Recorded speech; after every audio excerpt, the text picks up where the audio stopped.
¿Cómo afecta la inflación a las empresas? El precio de bienes y servicios sube y afecta directamente a tu economía doméstica, pero ¿cómo afecta la inflación a las empresas pequeñas? Las consecuencias se extienden a todos los sectores. La inflación es un dato económico que siempre está en el ojo del huracán por lo que supone y representa. Es necesario controlarlo para el equilibrio y la salud económica de un país. Los ciudadanos tienen claro que a mayor inflación más caros son los bienes y servicios. Pero tenemos que saber cómo afecta la inflación a las empresas. Aprendamos cómo afecta la inflación a las empresas. Desde las empresas más pequeñas hasta las más grandes se ven afectadas por la inflación, aunque es evidente que la repercusión no es la misma y que depende de muchos factores particulares que pueden permitir que cada entidad gestione los efectos de la inflación con mayor o menor fortuna. La balanza comercial a corto plazo: si una empresa logra seguir manteniendo su volumen de ventas, pero a mayores precios debido a la inflación, no hay duda de que los beneficios de esa empresa se verán favorecidos, y a nivel general si ese efecto se da en todas las entidades de un sector o de un país, los efectos serían positivos en la balanza comercial. El problema es que esta es una consecuencia inmediata que no suele mantenerse por mucho tiempo, y en muchos casos ni siquiera se produce descenso en el consumo. La realidad,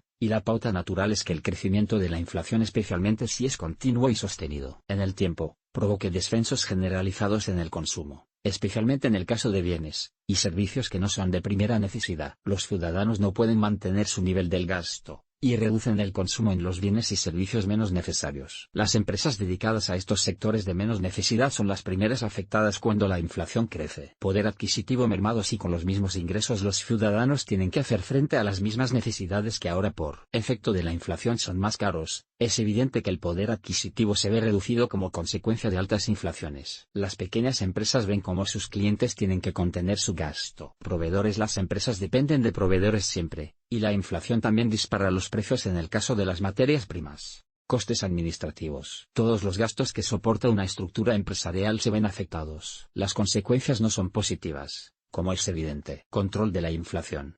Las repercusiones negativas de una inflación descontrolada son evidentes para las empresas, pero los expertos coinciden en señalar que estos efectos pueden aligerarse e incluso evitarse cuando las organizaciones cuentan con un plan de emergencia para estos casos. Desde el tejido empresarial, la respuesta más certera a la inflación debe ser el control de costes y la eficiencia. Esto con la finalidad de intentar que el coste de la inflación se transmita lo menos posible al precio final de sus bienes y servicios, para poder mantener, al menos, el volumen de demanda, aunque los ingresos puedan descender. El control de la inflación es un problema que siempre está sobre la mesa tanto en las pequeñas empresas como en las grandes corporaciones. Punto y coma. Por otra parte, los poderes políticos vigilan y trabajan también en la contención de este parámetro en pro de un equilibrio que favorezca la salud económica de un país. En los últimos tiempos, se propone además ligar la subida de las pensiones a la inflación, lo que supondría un efecto más a sumar a las que ya tienen la inflación. Como ciudadano y consumidor, pero también como jubilado, puedes minimizar las consecuencias de una inflación al alza, si cuentas con un plan de pensiones Mafre que proteja tu jubilación, y te permita mantener tu poder adquisitivo completando tu pensión en cualquier situación económica.